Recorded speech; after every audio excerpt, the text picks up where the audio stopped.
Hai, Assalamualaikum warahmatullahi wabarakatuh. Masih bersama saya, Tata Farahia. Kali ini kita akan melanjutkan pembahasan kita mengenai inverse. Pada pembahasan sebelumnya, kalian telah mengetahui bagaimana hukum-hukum atau aturan-aturan dari inverse ya. Nah, kali ini kita akan langsung mencoba salah satu metode untuk mencari inverse. Nah, pertama kita akan mencari tahu apa itu elementary matrix ya, dan juga metode untuk mencari inverse dari matrix tersebut. Nah, yang pertama, definisi dari elementary matrix adalah suatu matrix ya, n kali n ya, jadi matriksnya adalah square yang kita bisa dapatkan dengan menggunakan ya matriks identitas yang kita berikan dia suatu single elementary row operation. Artinya gini, kalau kita punya matriks identitas ya, lalu kita perform atau kita lakukan suatu penjumlahan atau perkalian ataupun gabungan antara penjumlahan dan perkalian antar barisnya ya, yang seperti selama ini kita lakukan ya, maka dia disebut dengan elementary matrix ya, dengan catatan operasi barisnya itu hanya satu kali ya. Contohnya seperti ini. Nah, pada matriks yang pertama kita bisa lihat bahwa dia adalah matriks identitas ya, 1 0 0 1 yang kita kalikan di baris keduanya ini dengan min 3. Oke. Nah, selanjutnya untuk matriks yang kedua, ini adalah matriks kita yang kedua. Kalian bisa lihat bahwa kita menukar ya baris kedua dan baris keempat ya. Jadi ini adalah matriks identitas dan kita lakukan operasi baris ya, kita menukar baris kedua dan baris keempat. Jadi operasi barisnya hanya satu kali. Nah, lalu untuk matriks kita yang ketiga, kalian bisa lihat bahwa pada baris yang pertama ya, ini kita lakukan operasi dari matriks identitas ya, maksud saya. Jadi baris pertama ditambah dengan 3 kali baris ketiga ya, hasilnya adalah ini. Nah, selanjutnya untuk yang matriks yang terakhir adalah matriks identitas dikalikan dengan 1. Nah, kesemuanya karena dia telah melalui satu kali operasi baris ya, dia disebut dengan matriks elementary atau matriks dasar. Nah, jika matriks dasar ini ya, misalkan matriks dasarnya adalah E yang kita dapatkan dari melakukan operasi baris satu kali ya dari matriks identitas. Nah, lalu kita kalikan matriks E ini, matriks elementer ini dengan suatu sembarang matriks A. Maka hasil dari perkaliannya akan sama dengan matriks A ya yang kita lakukan operasi baris sama dengan yang kita dapatkan dari matriks identitas tadi. Contohnya seperti ini ya. Jadi ini saya punya A. Lalu ini adalah E. Matriks E itu didapatkan dari baris yang ketiga ditambah dengan 3 kali baris yang pertama. Nah, kalau kita kalikan matriks A kali matriks E ya, hasilnya akan sama dengan jika kita mengkalikan 3 kali. Jadi jika kita menjumlahkan ya baris ketiga matriks A ditambah dengan 3 kali baris pertama. Oke. Kita coba lihat ya hasilnya ya. Yang sini pasti tetap, yang sini juga tetap. Nah, yang bawah pasti berubah. Yang bawah adalah 1 ditambahkan dengan 3 kali 1 ya, sama dengan 4. 4 ditambahkan dengan 0, 4. 4 ditambahkan dengan 3 kali 2, 4 tambah 6, 10. Dan yang terakhir 0 ditambahkan dengan 3 kali 3, yaitu 9. Nah, begini maksud saya ya. Jadi hasilnya adalah sama. Ya.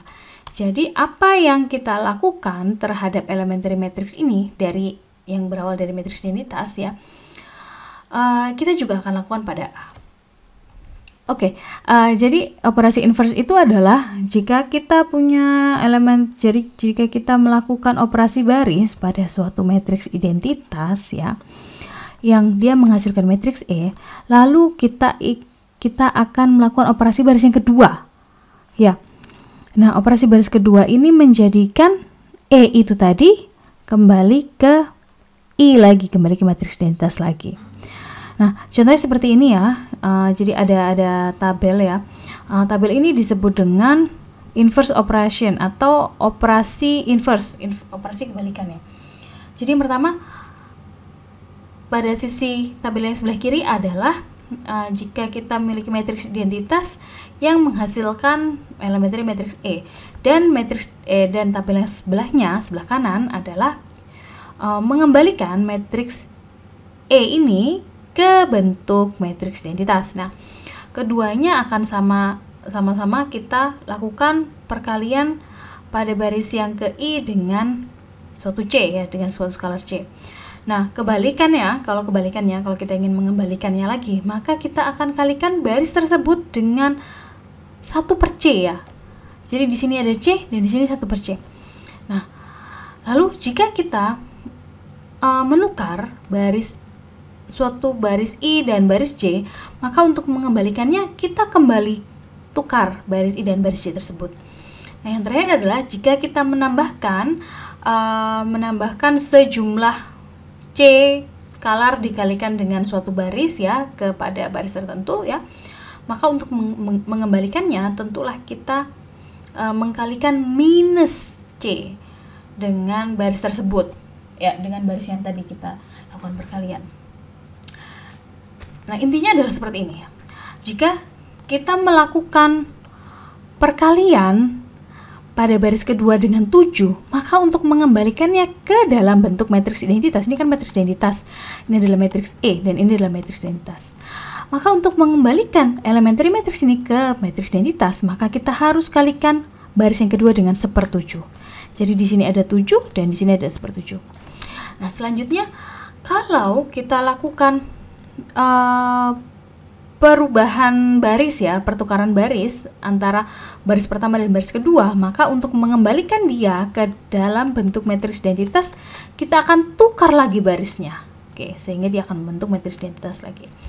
Yang terakhir adalah jika kita menambahkan 5 kali ya, jadi baris pertama ditambah dengan 5 kali baris kedua ya, maka akan menghasilkan elementary matriks ini. Dan kalau kita ingin mengembalikannya lagi ke dalam bentuk matriks identitas, maka kita akan mengkurangkan baris pertama ini dengan 5 kali baris kedua. Nah, dia akan kembali ke matriks identitas lagi. Nah, jadi jika elementary matrix nggak ada jika ya. Jadi setiap elementary matrix itu adalah invertible, dia pasti memiliki inverse. Dan inverse-nya juga merupakan elementary matrix. Oke. Nah, ini ada beberapa statement ya mengenai ekivalensi dari suatu matriks yang invertible. A, matriksnya adalah invertible. Dia memiliki inverse atau dia dapat dicari inverse-nya. Nah, jika suatu matriks A dikalikan dengan suatu matriks X, matriks variabel menghasilkan 0, maka akan didapatkan solusi trivial solution. Nah, selanjutnya untuk reduced row echelon form, bentuk row echelon form yang tereduksi dari matriks A adalah matriks identitas ya, seperti yang kita cari pada Gauss-Jordan. Yang terakhir adalah jika A adalah expressible dari A merupakan matriks yang kita bisa cari dari perkalian antara 2 atau lebih elementary matrix. Oke, selanjutnya untuk row equivalence ya, matriks dapat bisa kita dapatkan ya dengan melakukan suatu elementary row operation yang tidak terbatas jumlahnya ya. Nah, hal ini disebut dengan row equivalent. Nah, dengan menggunakan terminologi ini atau dengan menggunakan cara ini ya, cara kita bisa melakukan operasi baris pada matriks ya, maka kita akan bisa mendapatkan inverse dari matriks A ya, jika dan hanya jika row equivalent to the n kali n identity matrix ya. Penjelasannya mungkin sedikit membingungkan, tapi intinya seperti ini. ya. Salah satu metode untuk mencari inverse dari matriks adalah dengan kita mencari sequence of elementary row operation. Jadi kita mencari langkah-langkah dari operasi baris yang akan membuat A ini menjadi identitas matriks identitas. Nah, lalu kita akan melakukan operasi baris tersebut yang kita lakukan pada A, ya, pada matriks identitas, dan akan kita dapatkan A inverse. Gampangannya seperti ini ya. Jadi ini ada contoh, kalau kita punya matriks A dan kita diminta untuk mencari inverse-nya, ya, maka kita akan sandingkan matriks A dengan sebelahnya adalah matriks identitas. Nah, ketika setelah itu kita akan lakukan operasi baris, ya. Operasi baris artinya tidak hanya satu operasi baris, tapi banyak operasi baris, sehingga matriks A ini akan menjadi suatu matriks identitas. Dan yang tadinya adalah matriks identitas, ya, di sebelah kanan, dia akan berubah menjadi A inverse. Oke. Saya kira cukup sekian penjelasan saya mengenai operasi baris untuk mencari inverse, ya. Nah, jadi karena saya nggak mau video yang kepanjangan, jadi saya potong sampai di sini dulu, ya. Tapi di video berikutnya kita akan mencoba untuk melakukan operasi baris untuk mencari inverse dari A dengan metode ini, ya. Oke, saya cukupkan sampai sekian dulu. Kalau gitu, terima kasih telah mendengarkan. Wassalamualaikum warahmatullahi wabarakatuh. See you.